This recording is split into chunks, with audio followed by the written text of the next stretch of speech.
I do have a series of questions for you, but I want to make sure I'm respectful. Is it Ms. Jones or Ms. Wallace-Jones? On the advice of counsel, I respectfully decline to answer the question pursuant to my Fifth Amendment rights under the Constitution. Okay, wow. Okay, didn't expect that one. America, ActBlue processed $3.5 billion in the Democratic donations in 2024 alone.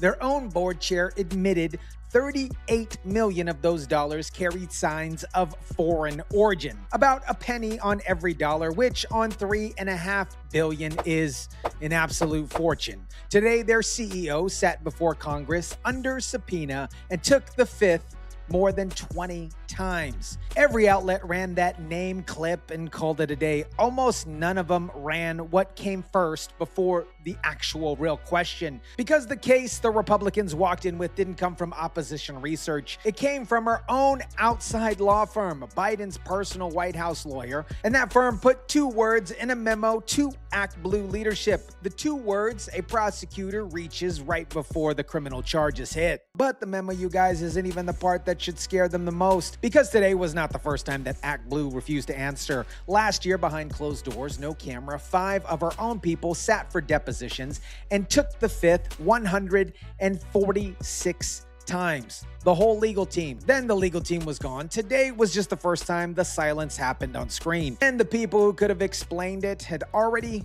walked out the door.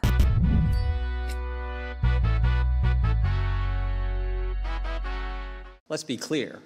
We're here because ActBlue's legal counsel said Ms. Wallace-Jones lied to Congress, willfully and knowingly misled the Congress of the United States. That's why we're here.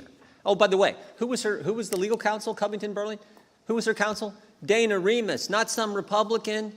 She was former White House counsel for Joe Biden. That's who said that. That's why we're here. What is up, guys? TYSON DELACRUZ here. Thank you so much for rocking with me. June 10th, 2026, House Administration Committee, Chairman Brian Steele, Republican of Wisconsin. The subject here is ActBlue. ActBlue is the donate button on a website. When the Democrats send you a fundraising email, a text message, or anything of that capacity, that button at the bottom usually runs straight to ActBlue. $3.5 billion flowed through that button in 2024 alone. Not a charity car wash here. The financial engine that funds the entire American left.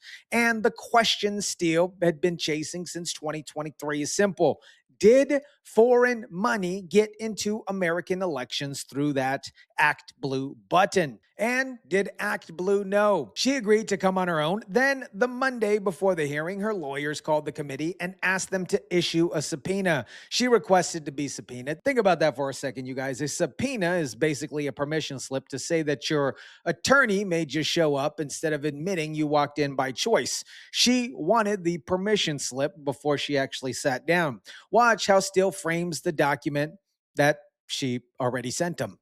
Ms. Wallace-Jones, in 2023, I sent you this letter with 5 straightforward questions with a goal of confirming that foreign funds are not in our elections and that ActBlue had adequate fraud prevention measures in place. You replied a month later with a 4-page letter describing your fraud prevention policies and procedures that you had in place at ActBlue.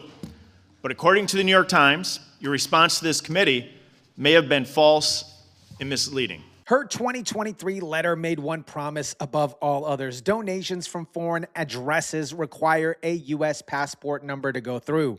Passports under her signature to a federal committee. Now, here's the part that the headlines skipped yesterday and today, and they skipped right past. The House investigation went into ActBlue's own records and found 237 donations in a single 30-day window during the 2024 race. Get this, coming from foreign IP addresses, paid on prepaid cards. And the committee, you guys, named the countries those donations traced to were Brazil, there was Colombia, India, Iraq, the Philippines, Saudi Arabia. Not one of them stopped at the particular passport wall that she mentioned, because the money came through apps like Venmo and PayPal, where screening, she described, didn't reach. Okay. Her letter said the wall existed. The record said the wall had a side door or side entrance for those guests and the guest list. After the contradiction surfaced, ActBlue didn't even tighten the door. They didn't even say, yo, you can't even go through that door. They loosened it. They loosened the door twice in 2024. Their own internal assessment said in advance, in writing, you guys, that the changes would let more fraud through. They made the changes anyways. Listen to what Steele asked about her about that particular choice.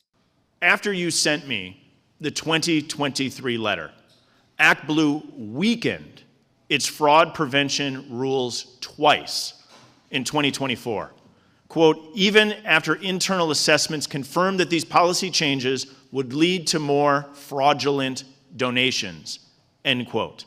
Did you weaken fraud prevention standards to increase donations on the ActBlue platform?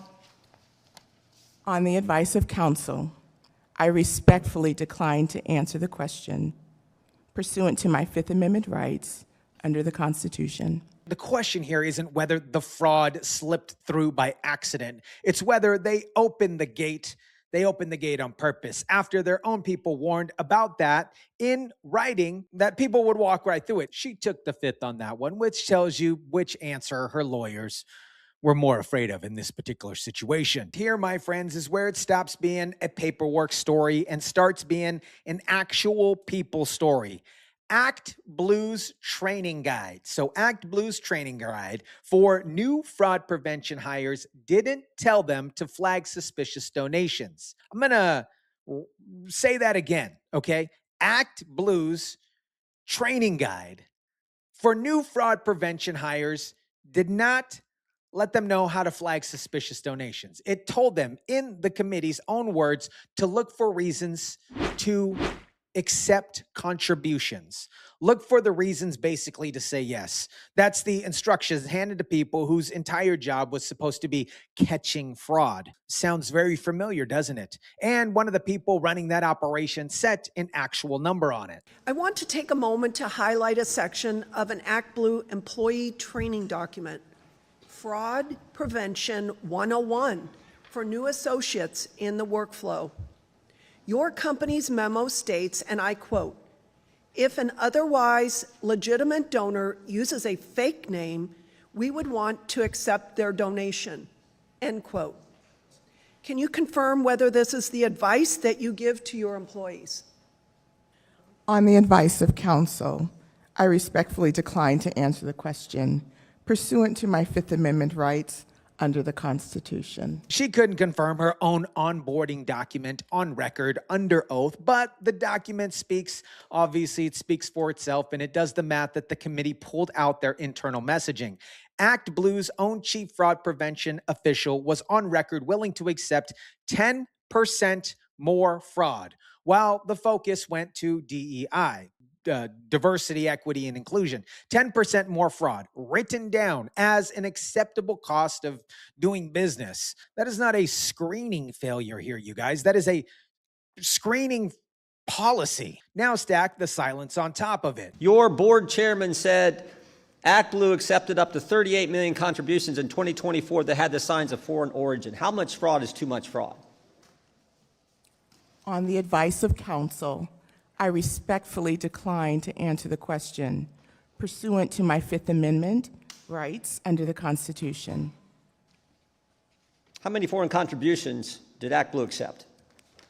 On the advice of counsel, I respectfully decline to answer the question pursuant to my Fifth Amendment rights under the Constitution. Let me put the real number next to that question, because the precise version is worse than her words rounding figure here. The figure traces to ActBlue's own board chair, Kimberly Peeler Allen. So Kimberly Peeler Allen, $38 million in 2024 cycle with foreign fingerprints on it. And she framed it less than 1%.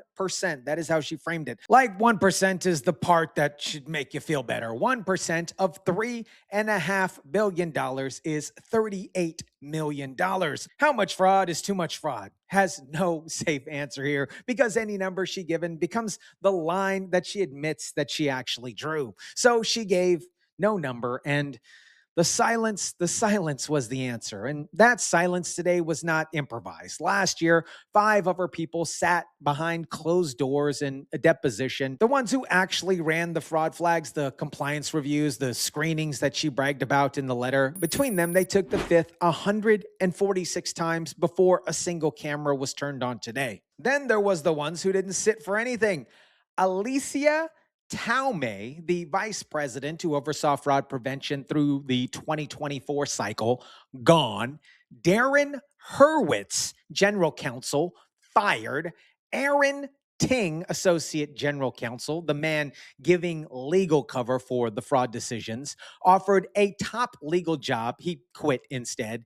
Zain Ahmad, the last lawyer left in the building, who took what he found to the board and says he got locked out of his own emails for it. He's gone. The entire legal and compliance operation walked out of one of these organizations between the election and this hearing that happened a couple days ago. Buildings, you guys, don't empty like that when the books are clean. They empty like that when the people who read the books decide that they don't want their names attached to the next page. But here's what changes everything about what I just showed you. All of those people left about the same time for the same reason, and the reason is written down. Their own outside lawyers handed ActBlue leadership a memo, and the moment that you read it, every resignation, every locked email, every one of those 146 refusals stops looking like chaos and starts looking like people reading the same warning signs and headed for the same exit. Covington and Burling are not small firms here. It is one of the heaviest corporate defense and regulatory shops in Washington.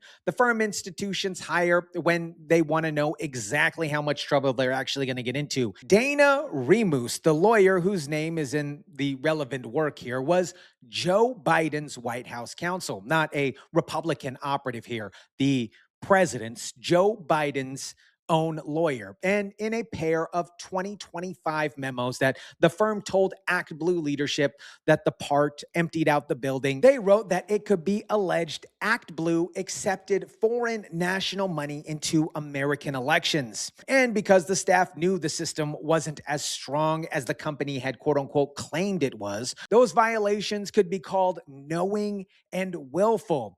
That's the phrase here. 2 words, knowing and willful. Those words don't show up in an audit. They show up in a statute. In a federal law, that is the line that lifts a campaign finance problem into a completely different category, and that category is a criminal one. The standard that the lawyers wrote would hand the Justice Department a reason to open a case. ActBlue's own lawyers put on the line in a document addressed to ActBlue's own leadership. Then ActBlue, they fired him. Watch the question Jordan asked right after he names where the accusations came from. Why did your entire legal team quit? Your in-house legal team? On the advice of counsel, I respectfully decline to answer the question pursuant to my Fifth Amendment rights under the Constitution. Did your legal team quit because of reduced fraud standards? On the advice of counsel, I respectfully decline to answer the question pursuant to my Fifth Amendment rights under the Constitution. Understand. And we won't keep you here all day, but let me just do one more. Did you weaken your fraud standards to help Democrats? On the advice of counsel, I respectfully decline to answer the question pursuant to my Fifth Amendment rights under the Constitution. Did you weaken your fraud standards to help Democrats? Not that's false, not I dispute. The Fifth. She said the Fifth Amendment. When the honest answer is no, obviously you say no. When any answer at all gives the prosecution more than your silence does, you do what she did. You plead the Fifth. And her lawyers knew the question was coming because the memo that they're built on already laid out the material underneath it. Not one Democrat in the room challenged a single one of those specifics. Watch what they did instead. But the fact is, these were egregious practices that were put forth by ActBlue that are well documented. Do you regret any of the things that you said or any of the things that ActBlue has done in the past in regards to foreign donations? On the advice of counsel, I respectfully decline to answer the question pursuant to my Fifth Amendment rights under the Constitution. If you had the chance to pick another place to be employed, would you have joined ActBlue? On the advice of my counsel, I respectfully decline to answer the question. Boy, you seem very pursuant happy. to my Fifth Amendment rights under the Constitution. Democrats in that committee asked her absolutely nothing. Instead, they spent their time on WinRed, the Republican donation platform. Anything to obviously change the channel and change the subject. Not one of them touched the 237 foreign transactions. Not one explained the training guide that says, look for any reasons to say yes. Not one accounted for the entire legal team walking out the door when the strongest thing on your side you can do is point to the other team's scoreboard. You've already conceded your own. You have watched this exact movie before, just a different building. 2013, the IRS. I have not done anything wrong. I have not broken any laws. I have not violated any IRS rules or regulations, and I have not provided false information to this or any other congressional committee.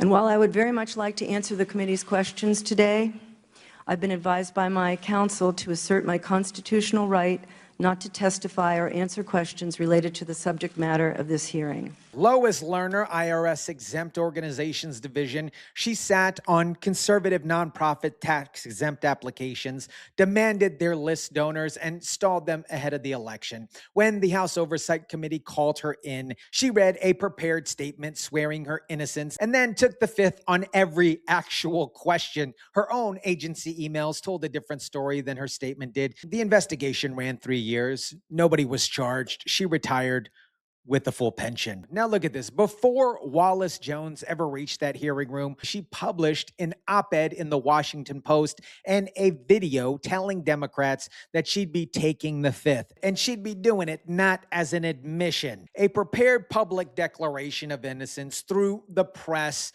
the morning of, then the fifth on her own name. This is the exact same script that Lerner ran 13 years apart. She made her case to the cameras where nobody was under oath. She just wouldn't make it to the committee where it counts. America, here's the name that Democrats keep tossing out of this morning to make it sound partisan here. They handed it to you without actually realizing what it was. Ken Paxton, the Texas Attorney General, they brought him up to cry politics, but Paxton isn't a talking point. He is a third prosecutor because while the Congress runs its track and the justice system runs its own probe, opened off a presidential order last year. Paxton and his own live case against ActBlue out of Texas. That's 3 separate doors, 3 separate jurisdictions. And the Democrats on the committee walked right up to the third one, trying to change the subject. Not one of those 3 runs through the same hearing room. The Fifth Amendment works in front of Congress. It stops, obviously, the questions cold, dead in the tracks. It does nothing to a memo already sitting in a federal file,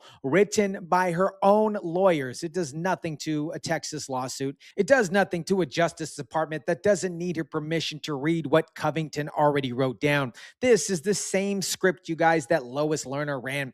Declare your innocence to the press, refuse it under oath, run out the clock. In 2013, it worked because the prosecutors who came next decided it wasn't worth the trouble. The difference this time isn't the silence. The silence is identical. The difference here is how many people are now holding a copy of that particular memo. She took the fifth on every question that they asked, and it was absolutely exhausting to watch. She can't take the fifth on the ones already answered in writing.